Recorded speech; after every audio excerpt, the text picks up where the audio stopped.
From the Alvin and Rosalie Sarachek studio, PBS Kansas presents Kansas Week. The U.S. Post Office takes a scolding from U.S. senators after major mail delays across the country and right here in Kansas. Plus, the governor says a tax bill on her desk is more expensive than she wanted. So what does that mean for your taxes? But first, a Kansas congressman is calling it quits. We'll take a look at why. That's what we're talking about right now on Kansas Week.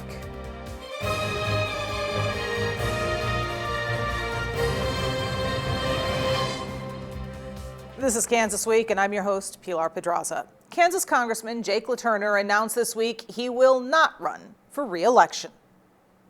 Congressman Jake LaTurner says, in part, the busy schedule of serving in and running for Congress has taken a toll, adding that the unrepeatable season of life we are in, where our kids are still young and at home, is something I want to be more present for.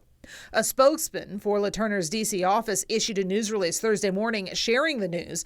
LaTurner currently serves Kansas' 2nd District in the U.S. House of Representatives and is in his 2nd term in office. Before going to Congress, he was a state senator from 2013 to 2017 and the Kansas State Treasurer from 2017 until he went to D.C. in 2021. Senator Jerry Moran said after the announcement, "I'm sad to know that come January, Kansans in the 2nd District will no longer be represented by Congressman Jake LaTurner. Jake cares so much about the well-being of Kansans and has worked to do what is right for them and all Americans. I appreciate his desire to be with Suzanne and his young family, and I wish him the very best. Between now and the end of his term, I look forward to working with Jake for a better America." So what does that mean? Here to help us better understand that, we have former Wichita area journalist John Wright, State Representative Joe Syward, a Pretty Prairie Republican, and Wichita Democrat State Representative Ford Carr. Thank you three so much for being here. And this is kind of one of those issues. We don't usually talk a whole lot about federal topics, but what our congressional delegation does affects everything in the state of Kansas. And it's unusual to see a congressional seat going into an election year be open. And the reason why? What happened? Is it as it says, or is it something else that might have played a role in it? Was it January 6, 2021, with the government insurrection? Was it something else that took place here in Kansas? Or is it on the face value of what he says? He has a young family, wants to be near here and be at home and take care of his young children. And if he wants to do that, he should go ahead and take care of business at home. Although he's looking out for Kansans, as the Senator Moran mentioned, he has to think family first. If that's what he chooses to do, he can't fault him for doing that.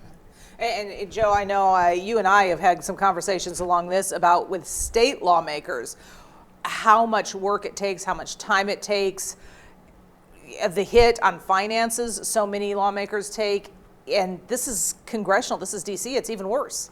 Yeah, it's a good question. Just like you said, what was in his decision making? I don't believe how long I've been there is how fast time has flown, but I've been there so long I missed all my grandkids going through kindergarten through high school.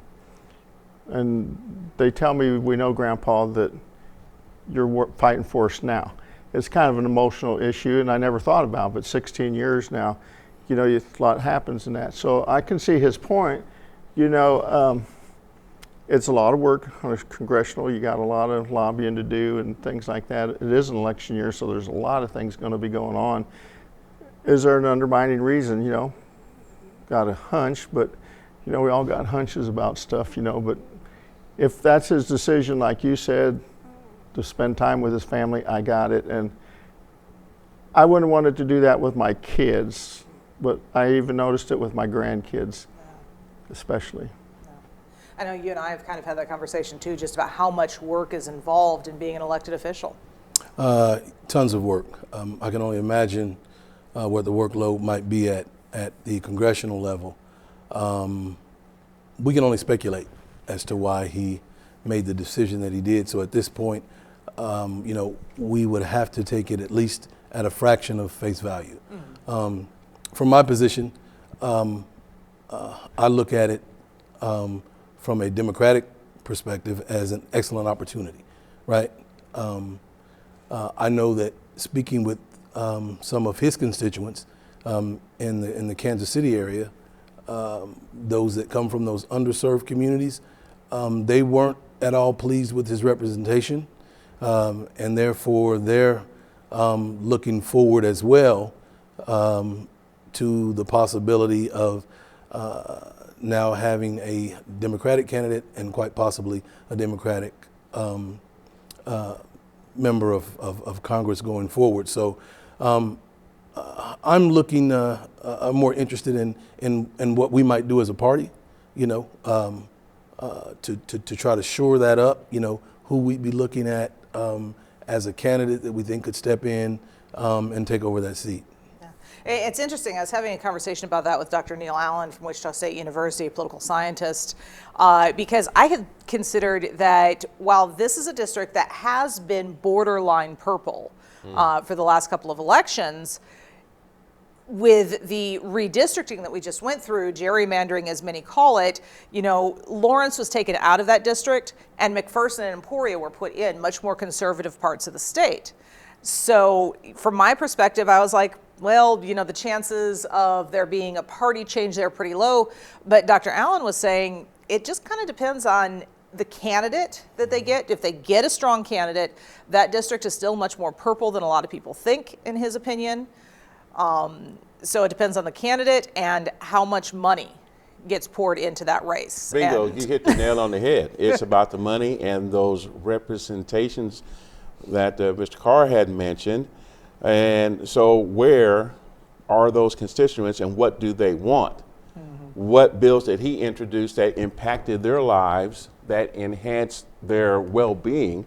If not so much, maybe another candidate, maybe from a different party, or a third party might be able to do the job that Mr. Letourneau was unable to do during this session. Well, and those are all good points. Everybody has, that's what makes this work, is different representation. And one thing I was going to say too, like you said, it is a lot of work, especially on the federal level, because the travel time is a lot different than ours. To me, it's tough for 2.5 hours, and again, school events. But the whole purpose of it is he gave opportunity for people to know. He didn't wait until the last minute. Will party people be upset on the Republican side? I imagine there are some. We'll give an opportunity to good people. Maybe there is. Because again, we all know that some people like us and some don't, no matter where you go. Yep. There's going to be it. So it's sometimes, it's like the discussion on term limits. Are they good or are they bad? So how long should you be? But yeah, I knew Jake when he was, in there, so. Well, and sometimes they like you, sometimes they don't. That goes for journalists as well as on TV, as well as for politicians. Exactly, and being away, and again, the travel time, I wouldn't even be interested in that job just for the travel time. Yeah, although it is a little bit better now that we have a direct flight from Wichita. That is. That helps. But that he's still in Kansas City. Then he already had a direct flight. There you go. Well, All right. Well, we continue Veto Watch 2024, waiting to see if the governor will accept a compromise tax bill or not, one the Kansas House unanimously approved. And we now have a clue as to what she might do. Maybe. Governor Laura Kelly this week weighed in on the mega tax package passed by lawmakers just before they went home earlier this month. She has about a week left to decide whether to veto that bill. The package provides property tax relief and eliminates the income tax on Social Security. It also removes the state food sales tax by July 1st, something Governor Kelly has been pushing for since her reelection campaign in 2022. Another key feature of the plan includes moving the state to a two-rate income tax system. It eliminates the bottom bracket and reduces the top two brackets by 0.15% each. This week, she told reporters it's too expensive. It's a little out of the ballpark. It's too expensive. So I really need to take a look at that and then have some serious conversations with my budget people. Looking forward to see if my gut sense is that it is too expensive and not sustainable. As state lawmakers return to work next week. So, you guys both voted for it, members of the House. I presume you both voted for it. I guess there are a couple people who are absent that day. Careful I don't put my foot in my mouth there. But Any thoughts as to whether or not this is going to move forward? It's the governor from your party. It's a governor you've worked with for years. Well, we were well aware. The governor had given us prior knowledge that the total cost of the budget was going to be a concern. However, that being said, quite honestly, for one of the first times since I've been a part of the legislature, both sides worked together, and they worked really hard at coming up with what we thought was a manageable and fair budget. I certainly, respect the governor's position. She certainly has more information than I do. However, I kind of have to lean on the shoulders of those experts that represent our respective bodies, and they felt that it was manageable. Certainly, the body as a whole felt that it was manageable. That's indicated by the the virtually just unanimous vote for the budget. So it'll be interesting to see what the governor decides to do. My vote will stand where it's at. But it'll be interesting to see what she decides to do. Yeah. And certainly talking about such a bipartisan support of a tax bill. I've been covering the State House for over a decade, and I've never seen anything like it. That was really interesting, and I applaud both parties, both leadership, and we talk about meeting in the middle or the middle of the road, and this demonstrated that 100% between both parties without saying either party's name, Republican, Democrat, Democrat, Republican. And it wasn't only one time, it was 2 times. Mm-hmm. And then it goes to the Senate, and the Senate made some changes, and I don't know what the reasons were. I'm not in the Senate, and I hate to speculate their agenda, but then it came back, and the conference committees worked diligently, both sides agreeing with each other.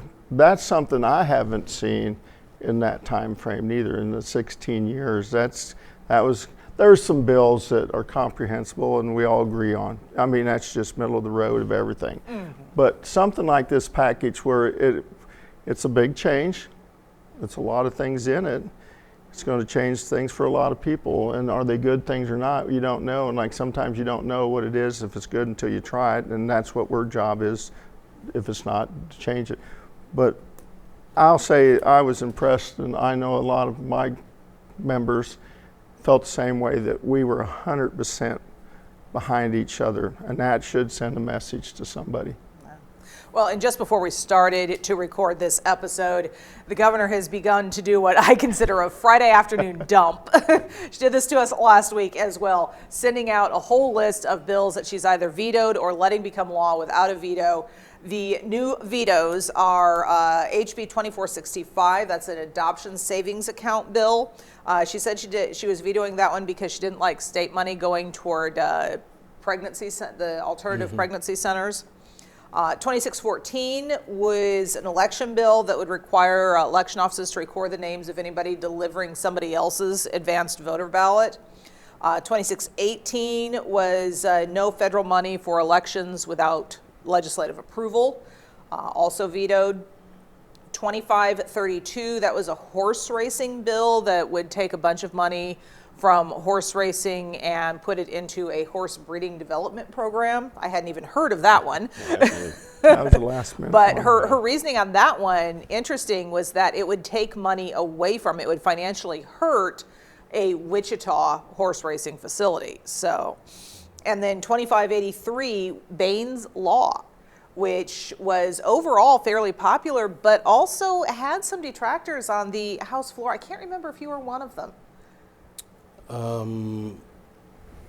I'd have to read the bill to remember whether or not I was. This was the one about killing a police dog. Oh, that one. Yeah, I was, definitely. Yeah. So her concern there is that it wasn't carefully thought out, that there were some issues with the mandatory minimums that she had, things like that. And then there were 2 other bills, one that banned DEI in university admissions and hiring, and another one called the Countries of Concern Divestment, ordering the state to divest any investments in countries that are labeled countries of concern, like China, like Iran, et cetera. Basically saying, I don't think they're necessary. I'm not going to sign them, but whatever. Did she let them? She let those last two okay. become law without her signature. Okay. So it's kind of been interesting as we've watched this flurry of bills that was from the last couple of weeks of the session and what's been going on with them, but still no action on the tax bill. Of course, it was the last bill. You know, No, I'm sorry, Pedraza. Could you repeat the second to the last bill, the one that, The banning DEI, That DEI. diversity, equity, and inclusion considerations in university admissions and hiring. okay, and that was one that you That she's allowing to become law without okay. her signature, because in her words, it's not something our universities do. We don't really need it, but whatever. So, yeah. Definitely an interesting mix there. It is an interesting mix, especially that diversity and inclusion on most college campuses. It's a very hot topic to allow access to not only jobs, but admission into and ability for scholarships and other areas in university life. And that have a trickle-down effect. Also, that one bill to prevent foreign countries and buying, that will definitely impact agriculture, because those countries are looking to buy areas that would prevent farmers from expanding whatever products they have, whether it's dairy, whether it's meat, whether it's ranchers. So that's going to be a big concern as well. It's too bad we didn't hear about the sales tax. It's supposed to be, especially the food tax. Yeah. So it's too bad we didn't hear more about that. And of course, if we all own homes, so I'm very much interested in that property tax. You and me both. So yeah, that would be really big to see where that's going. And it'd be nice if we had more clarity, more insight into how that is developed, because recently, as of last year and a half, some of our county people didn't even know how the equation was brought about. It's just there. And if you're going to protest it, well, what am I protesting? How was it developed? And so we need to get inside some numbers for those property tax owners. We want to support our schools, we want to support emergency services, but it would be nice to know where my money's going and how it arrived at those final figures to find out if it's really necessary. No. Can we cut it? Well, got a couple of days early next week that are left for the governor to make a decision, win, lose, or draw, on what she's going to do with that tax bill. So by this time next week, we should have an idea of what's going on. Moving on, the Post Office Union says mail delays in Wichita are getting worse again, and members of the U.S. Senate grilled the postmaster this week for similar issues across the country. KAKE's Eli Higgins has the latest update to his investigation into mail delays in Kansas. I got a call from a carrier in northwest Kansas this morning saying that things had gotten really good for the first several weeks after the broadcast. Christine Pruitt with the American Postal Workers Union is talking about a KAKE News investigation in March, exposing the horrible conditions inside Wichita's sorting facility, overrun with mail, with nothing the workers could do about it. Pruitt says after the story aired, things got better at first. And now they're back to being severe delayed, and he's wanting to know what they should tell their customers about why the service has returned to being so horrible. Tuesday, after similar issues in other cities across the country, U.S. senators slammed Postmaster Louis DeJoy, demanding answers. You've got weeks, not months. You've got weeks, not months to fix this. And if you don't fix it, 36% on-time delivery, I don't think you're fit for this job. DeJoy had a slew of reasons for the issues in different cities, largely blaming his consolidation plan to save money. A plan Pruitt suspects will soon close the Wichita branch, making delays even worse than they are. We had to move 2,000 people from all these different plants into one location. The hearing got even more heated when DeJoy admitted to ignoring a letter from Georgia Senator John Ossoff. Let me just give you just a friendly piece of advice. You should personally read letters from members of the U.S. Senate committee that funds and oversees your operations, particularly where you are failing abysmally. Pruitt says, in her opinion, the hearing proved what she's been saying all along, that DeJoy isn't fit for the job, and there's only one way to fix it. Congress can't fire him. The president can't fire him. Only the Board of Governors can fire him. My hope really is that the public understands that the employees of the Postal Service are doing the best they can, but we need their help. We need their help and their outrage to say, enough is enough. Quit destroying this. Hey, this is something I still remember, I think it was 4 years ago in the 2020 election, when I was able to get hold of a letter that the federal government sent to the Secretary of State of Kansas. I got hold of it through a FOIA, a Federal Open Information Act request, before the actual letter, which was sent by mail, arrived in the Secretary of State's office. This is an issue that's been growing for a while, and it's been getting worse. Well, Go ahead, sir. excuse me. It is interesting, and a friend of mine is a or mail carrier, rural, and we talk a little bit about this, and it's a tough job. I mean, the things have changed, and like rural areas, one of the things I don't understand is, like, we send our mail from our little town, Pretty Prairie, to Wichita, then it comes back to Pretty Prairie. You know, if you send a letter to somebody in Pretty Prairie, they could just throw it in the box. Now it takes you 10 days to get that letter back. And the question is, you know, campaign mailers, you know, some of them appear, some of them don't. But another issue we had just recently is our electric co-op annual meeting. And they send out voter registrations for people to vote for the board, like election notices. Some people never got their mailer for the vote, and the next one neighbor got it. And it's, I don't know, it's a tremendous job. I mean, it's a tremendous job, and I applaud the employees that, you know, like the display showed them boxes all day long and loading them and keeping them. I don't know how they do as good a job as they do, you know, but it's a tough job. But yeah, it's AI, you know, or cell phones, and I know he's got to read a barcode on every letter that's sent now when he delivers it. Yeah, certainly the technology has changed a lot, but there are still so many people that rely on the post office. There's so many people, Social Security checks got to come in, property taxes to be paid sometimes. Although I will say the AI piece to it, the internet is playing a vital role in making sure that at least you can go online and some of the state offices. I recently paid a tax online. I couldn't believe it. I thought I would have to pay Kansas by just putting in a letter. And thank God I didn't have to do that, watching this story here. So developments are being made in the positive area, but it used to be in thought of in our culture, you can always get a job at the post office, but now you may not want to do that. Exactly. Yeah, a job may not be there. That's right.